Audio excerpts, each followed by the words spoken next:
कबीर का शब्द राग मारू बाणी नामदेव जी की।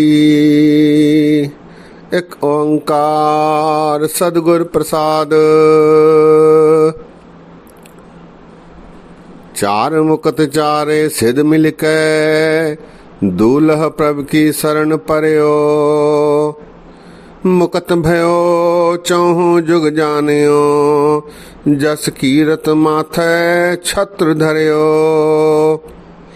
राजा राम जपत को न तरयो।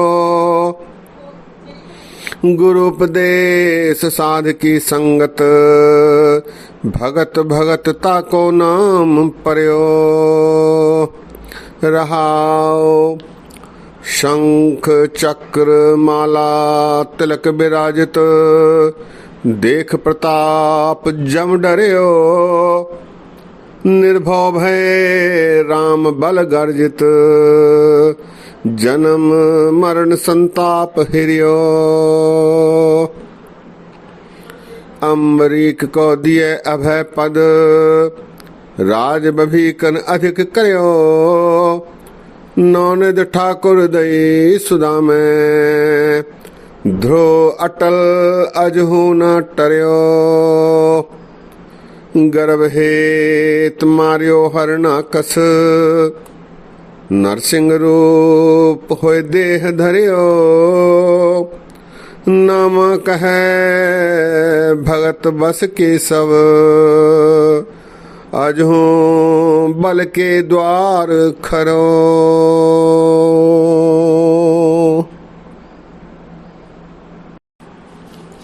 सत्कार योग सत्संग योग वाह गुरु जी का खालसा वाह गुरु जी की फतेह। ये शब्द कबीर दास जी का है जिन्होंने नामदेव जी के शब्द को ही रखा है।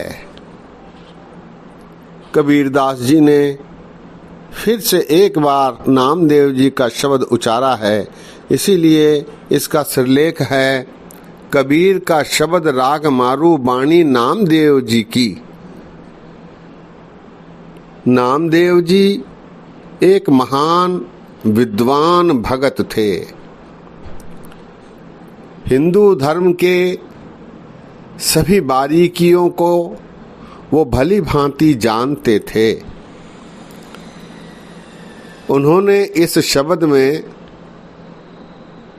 हिंदू धर्म के भक्तों और भक्तों की प्रभु द्वारा की गई रक्षा, भक्तों के प्रकार, इनका संक्षिप्त उल्लेख किया है। भगत नामदेव जी इस शब्द में फरमाते हैं, चार मुकत चारे सिद्ध मिलके दूल्ह प्रभ की शरण पर्यो। चार मुकत के बारे हिंदू धर्म ग्रंथों के अनुसार चार प्रकार के भक्ति कहलाई जाती है। ये चार हैं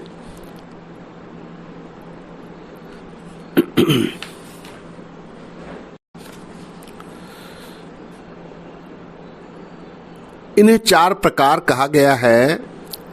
सालोक्य, सामीप्य, सरूप्य और सायुज्य। ये चार प्रकार के भक्तियां होती हैं जिसके अनुसार भगत प्रभु भक्ति करके सफलता प्राप्त करता है। चार मुकत इसे कहा गया है। चार मुकत में पहला सालोक्य है। सालोक्य अर्थात अपने इष्ट प्रभु के साथ एक ही लोक में बसना, इसे सालोक्य कहा गया। सामीप्य, इष्ट के समीप हो जाना, अति निकट हो जाना। तीसरा प्रकार सारूप्य, सारूप्य अर्थात इष्ट प्रभु के साथ एक रूप हो जाना। हर हरिजन दो एक है। और अंतिम सायुज्य, सायुज्य अर्थात इष्ट में लीन हो जाना। ज्यों जल में जलाए खटाना, त्यों ज्योति संग ज्योत समाना। इनकी गुरबाणी में बार बार कई जगह व्याख्या आई है। सो इस प्रकार 4 प्रकार के भक्ति दर्शाई गई है हिंदू धर्म में। इसका उल्लेख महाराज गुरु भगत नामदेव जी ने किया है। नामदेव जी कहते हैं, 4 मुकत चारे सिद्ध मिलकर दूल्ह प्रभु की शरण प्रयो। 4 मुक्तियों के साथ सिद्धियां, 18 सिद्धियां मानी गई हैं। 18 सिद्धियां अर्थात जो सिद्धियां प्राप्त मनुष्य द्वारा की गई हैं। सिद्धि से तात्पर्य है मनुष्य से ऊंचा और देव से नीचा, इसके मध्य की स्थिति सिद्धि कहलाती है।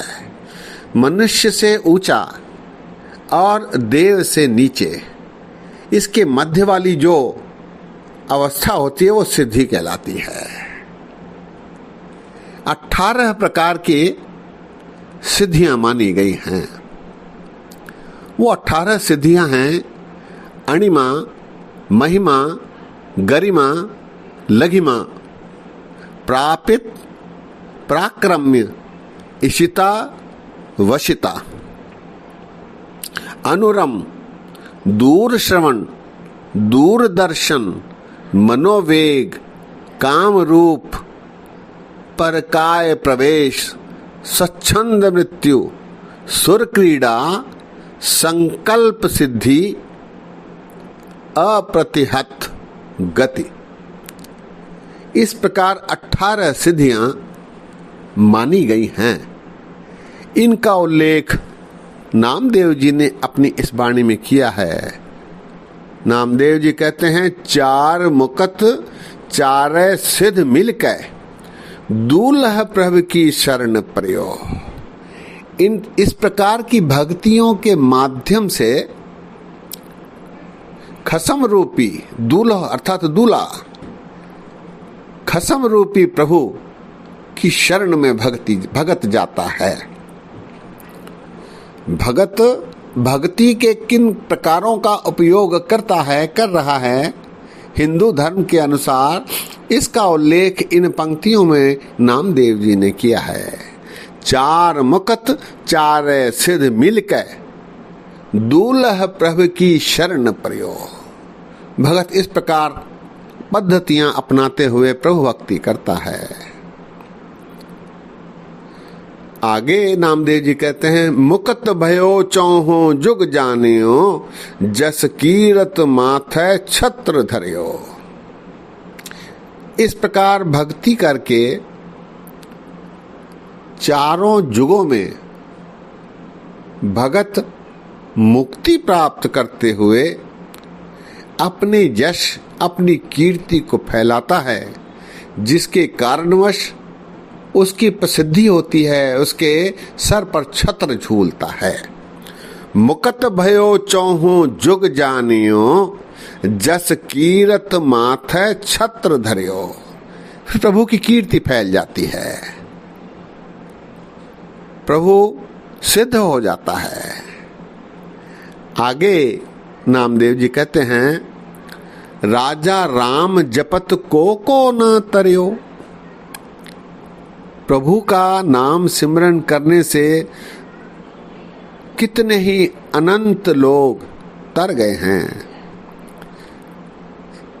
जिसने भी प्रभु की भक्ति निष्ठा से की वो तर गए हैं। राजा राम जपत को न तरियो, गुरु उपदेश साध की संगत, भगत भगत ताको नाम प्रयो। नामदेव जी कहते हैं, सत्संग में जाकर गुरु की बताए निर्देशों के अनुसार प्रभु भक्ति करने पर वो फिर भगत कहलाता है, उसी का नाम भगत है। गुरु उपदेश साध की संगत, भगत भगत ताको नाम प्रयो। रहाओ शंख चक्र माला तिलक विराजित, देख प्रताप जम डरियो। प्रभु के इस वेश को देखकर जम भी डर जाता है। शंख चक्र माला तिलक, इससे सुसज्जित प्रभु को देख जम भी डर जाता है, क्योंकि ऐसे प्रभु भगत पर कृपा कर रहे हैं। शंख चक्र माला तिलक विराजित, देख प्रताप जम डरियो। निर्भव भय राम बल गर्जित, जन्म मरण संताप हिरियो। ऐसे प्रभु की सिफत करते हुए, भक्ति करते हुए फिर भगत निर्भय हो जाता है, उसका भय निकल जाता है और उसे राम का बल, प्रभु का बल प्राप्त हो जाता है। और फिर ऐसा भगत जन्म मरण के संताप से भी दूर हो जाता है, उसका आवागमन मिट जाता है। निर्भव भय राम बल गर्जित, जन्म मरण संताप हिरियो। आगे नामदेव जी उदाहरण देते हुए कहते हैं, अम्बरीक को दियो अभय पद, राज बभीकन अधिक करियो। अम्बरीक ये वास्तव में अम्बरीश है। एक सूरजवंशी राजा हुआ है, प्रतापी राजा, ऐसा हिंदू धर्म ग्रंथ कहते हैं। ये एक प्रतापी राजा, विष्णु का परम भक्त, वो अपनी पत्नी के साथ एकादशी का व्रत कर रहा था। ऐसे में दुर्वासा नाम का एक ऋषि उनके पास आया। किसी कारणवश दुर्वासा इस राजा से नाराज हुआ और उसने शाप देना चाहा। ऐसे में विष्णु का परम भक्त होने के कारण विष्णु ने उसे रोकने के लिए अपने सुदर्शन चक्र का प्रयोग किया। दुर्वासा को सजा देने के लिए सुदर्शन चक्र का प्रयोग किया। दुर्वासा अंततः अपनी भूल को मानते हुए विष्णु के शरण में आया। तब राजा अम्बरीश ने विष्णु से प्रार्थना की कि उसे अभय दान दिया जाए, दुर्वासा को कोई सजा न दी जाए। इससे प्रसन्न होकर अम्बरीश को विष्णु ने अपना परम भक्त माना। ऐसा धर्म ग्रंथों में आया है। उस अम्बरीश का जिक्र नामदेव जी यहाँ कर रहे हैं। अम्बरीक को दियो अभय पद, अभय दान दिया। राज बभीकन अधिक करियो। विभीषण जो रावण का भाई था, उसको राम ने उसकी भक्ति देखकर लंका का राजा बना दिया। अम्बरीक को दिए अभय पद, राज बभीकन अधिक करियो। नौनिधि ठाकुर दई सुदा में, ध्रुव अटल अजहू न टरियो। कृष्ण जी महाराज ने सुदामा को उसके दारिद्र्य को देखते हुए 9 निधियों का दान किया, 9 निधियां उन्हें प्रदान की।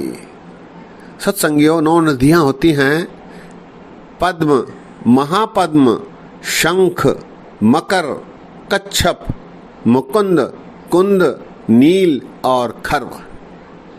ये 9 प्रकार की निधियां होती हैं, 9 निधियां। इसे कृष्ण महाराज ने सुदामा को प्रदान किया, उनका दारिद्र्य दूर किया।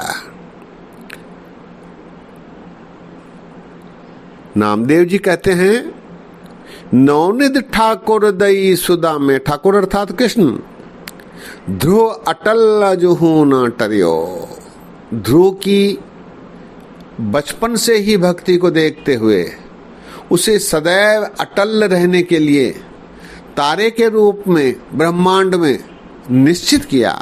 आज भी वो चमकता रहता है। नामदेव जी कहते हैं, नवनिध ठाकुर दई सुदा में, ध्रुव अटल अजहू न टर्यो। आगे, भगत हेत मारियो हरिनाखस, नरसिंह रूप होए देह धरियो। आप सभी जानते हैं कि प्रहलाद की रक्षा करने के लिए भगवान ने हरनाकश का जन्म, नरसिंह अवतार का जन्म लेकर प्रहलाद को बचाया। नरसिंह अवतार एक विशेष अवतार था जो किसी भी जीव जंतु मनुष्य आदि के वेश में नहीं। भगत हेत मारियो हरनाकश, हरनाकश का अंत किया नरसिंह अवतार के रूप में। भगत हेत मारियो हरनाकश, नरसिंह रूप होए देह धरियो। अंत में नामा कहे भगत बस के सो, अजहू बल के द्वार खरो। नामदेव जी कहते हैं कि परमात्मा भगत के वश में हैं, भगत के अधीन हैं। भगत वश केशव, केशव अर्थात परमात्मा। अजहू बल के द्वार खरो। हिंदू धर्म में ये कथा आई है कि राजा बलि नाम का एक भगत हुआ है, राजा हुआ है, जिसे विष्णु ने 2.5 पग जमीन मांगी और बल जो दानी था उसने ये दान में दी। और विष्णु ने ये जो जमीन मांगी वो कुटिया बनाने के लिए मांगी थी। तो 2.5 पग जमीन लेने के बाद फिर बलि ने प्रार्थना की कि अब उस पर कुटिया बनाओ। आज तक बलि के द्वार पर ही परमात्मा खड़े हैं, परमात्मा बलि के अधीन हो गए। इसीलिए नामदेव जी कहते हैं, नामा कहे भगत बस के सव, अजहू बल के द्वार खरो। आज भी वो बलि के द्वार पर खड़े हैं। इस प्रकार उदाहरण देते हुए नामदेव जी ने इस शब्द की रचना की है, जिसमें प्राचीन पौराणिक घटनाओं का उल्लेख है, जो ये दर्शाते हैं कि प्रभु भगत के वश में हैं, अधीन में हैं। भगत से प्रसन्न होकर वे सदैव उसकी सहायता करने के लिए तत्पर रहते हैं। शब्द एक बार फिर, कबीर का शब्द राग मारू, बाणी नामदेव जी की, एक ओंकार सदगुर प्रसाद। 4 मुकत चारे सिद्ध मिलके, दूल्ह प्रभु की शरण पर्यो। मुकत भयो चौहो जुग जानियो, जस कीरत माथे छत्र धरियो। राजा राम जपत को न तरियो, गुरु उपदेश साध की संगत। भगत भगत ताको नाम पर्यो। रहाओ शंख चक्र माला तिलक विराजित, देख प्रताप जम डरियो। निर्भव भय राम बल गर्जित, जन्म मरण संताप हिरियो। अम्बरीक को दियो अभय पद, राज बभीकन अधिक करियो। नौनिध ठाकुर दई सुदा में, ध्रुव अटल अजहू न टरियो। भगत हेत मारियो हरनाखस, नार सिंह रूप होए देह धरियो। नम कहे भगत बस के सव, अजहू बल के द्वार खरो। नम कहे भगत बस के सव, अजहू बल के द्वार खरो।